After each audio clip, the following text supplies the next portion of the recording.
तो फोन आला आणि लातूरचे मनपा आयुक्त मनोहरे प्रकरणात मोठं ट्विस्ट. नातेवाईकांचा खळबळजनक दावा. लातूर महानगरपालिकेचे आयुक्त बाबासाहेब मनोहरे यांनी शनिवारी मध्यरात्रीच्या सुमारास स्वतःच्या डोक्यात गोळी झाडून आत्महत्या करण्याचा प्रयत्न केला. यामधून ते बचावले असले तरी या वृत्ताने लातूरमधील सामाजिक व राजकीय वर्तुळात एकच खळबळ उडाली आहे. दरम्यान या प्रकरणाला आज 8 एप्रिल 3 दिवसांहून अधिकचा काळ लोटला असताना मनोहरे यांनी हे कृत्य नेमकं का केलं हे अद्याप कळू शकलेलं नाही. अशातच या प्रकरणात आता एक नवा ट्विस्ट आला असून यातील सर्वात मोठी अपडेट समोर आली आहे. कोणाचा तरी फोन आला होता आणि महानगरपालिकेचे आयुक्त बाबासाहेब मनोहरे यांच्या नातेवाईकांनी केलेल्या दाव्यानुसार मनोहरे यांना कोणाचा तरी फोन आला होता.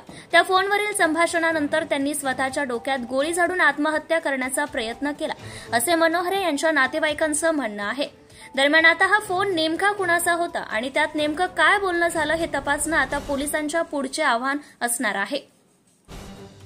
मनोहरे यांच्याकडे आयफोन असून तो सध्या पोलिसांच्या ताब्यात आहे. त्यामुळे मनोहरेंना तो कोणाचा फोन आला होता, समोरचा व्यक्ती फोनवर नेमकं काय बोलला, त्या कॉलवर संभाषण नेमकं काय झालं या अनुषंगानेही पोलीस आता तपास करतील अशी शक्यता आहे. पुढील उपचारासाठी बाबासाहेब मनोहरे मुंबईत दाखल.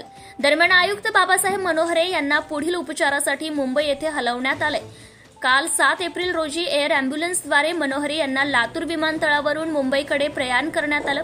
मनोहरे यांनी शनिवारी मध्यरात्रीच्या सुमारास स्वतःच्या डोक्यात गोळी झाडून आत्महत्या करण्याचा प्रयत्न केला. अशातच गोळी झाडल्यानंतर कवटीचे हाड ही मेंदूत अडकली होती. त्यावर लातूर येथे यशस्वी शस्त्रक्रिया करण्यात आली आहे. मात्र मेंदूच्या काही भागात संवेदना कमी आहेत. त्यासाठी पुढील उपचार करण्याकरिता बाबासाहेब मनोहरे यांना मुंबई येथील कोकिळाबेन हॉस्पिटल येथे हलवण्यात आले आहे, अशी माहिती सह्याद्री हॉस्पिटलचे डॉक्टर हनुमंत किनीकर यांनी दिली आहे. Subscribe now and press the bell icon. Never miss an update.